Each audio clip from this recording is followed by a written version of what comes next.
You can almost hear the theme music. After a long 40-year absence, the fedora and whip are returning in Indiana Jones 5, the fifth installment of the iconic movie.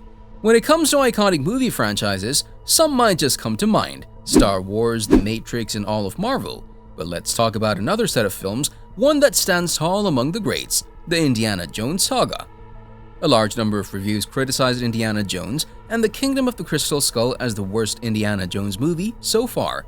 Though, despite the fact that it was widely acclaimed and earned over $780 million worldwide, far more than any other installment, its reputation has since gotten worse. But given how drawn out the production process was and how frequently Spielberg baked at agreeing to helm the movie, it's a miracle that it was ever made.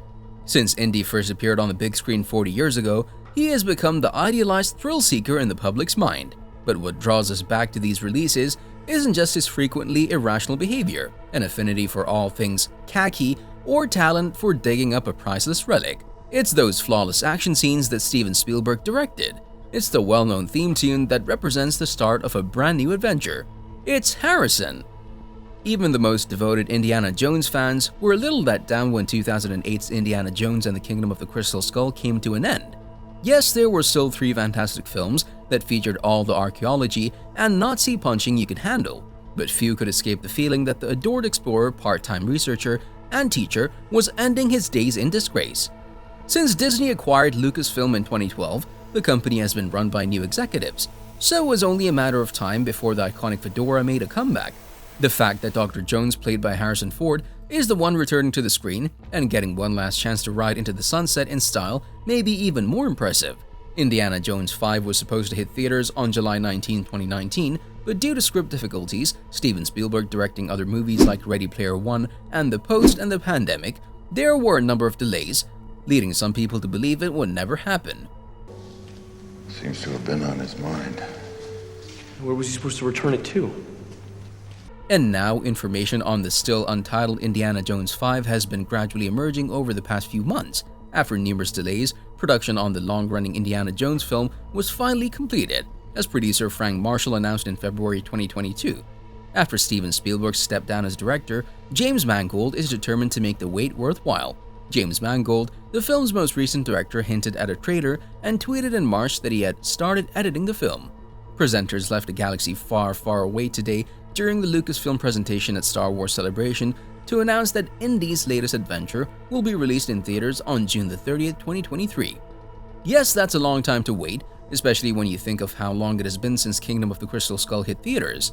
Although not quite as long as the 18 years between Crystal Skull and The Last Crusade, there was a 15-year gap between Indy's previous and most recent adventure.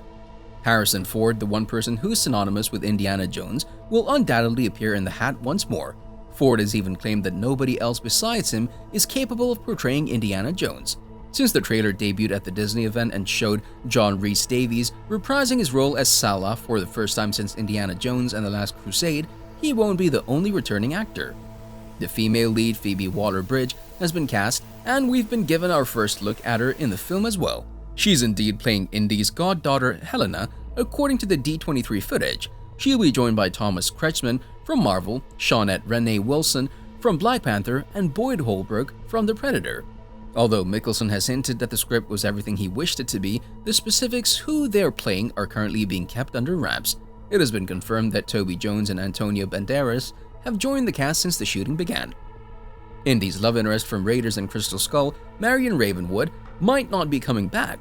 Karen Allen participated in the production early on, but she wasn't contacted when Indiana Jones 5 was formally announced in 2016.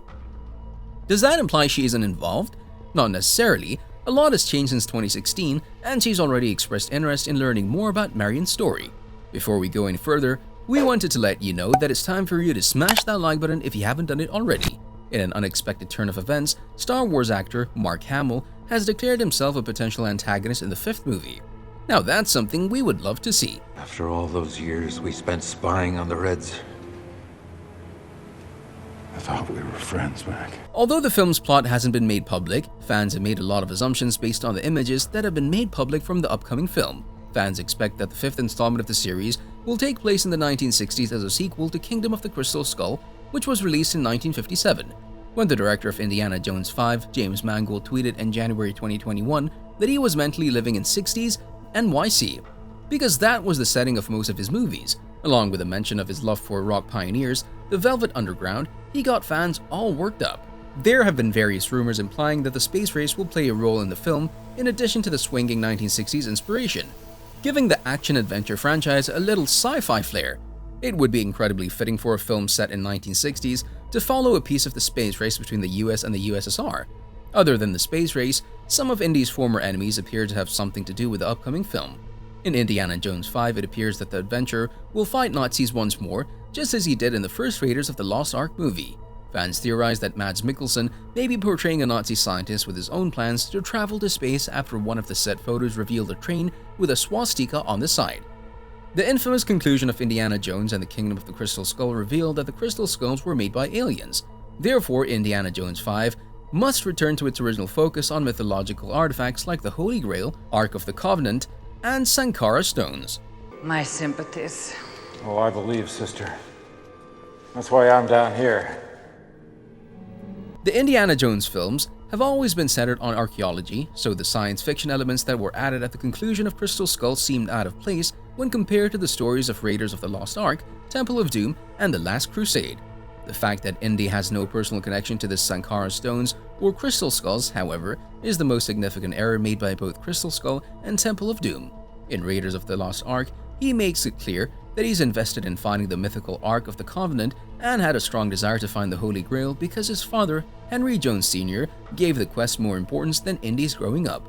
As a result, you need to smash that subscribe button and notification bell so you'll never miss any of our videos in the future. No, but seriously, Indiana Jones 5 must personalize its mythological MacGuffin for Indy, making it easier for audience to invest in his adventure. James Mangold is known for delivering classics such as Logan and Walk the Line. He has the ability to make Indiana Jones 5 a beloved installment of the franchise that makes up for the disappointment some feel toward Kingdom of the Crystal Skull if these mistakes and out-of-date elements are fixed. Indiana Jones 5 must provide a fitting and satisfying conclusion to the beloved franchise and its characters, as it's most likely the final installment of the franchise. It will undoubtedly be a bittersweet moment if it's the last time viewers will see Ford and his well-known character, Indiana Jones, and the potential end of the 40-year-long franchise. See you in the next video.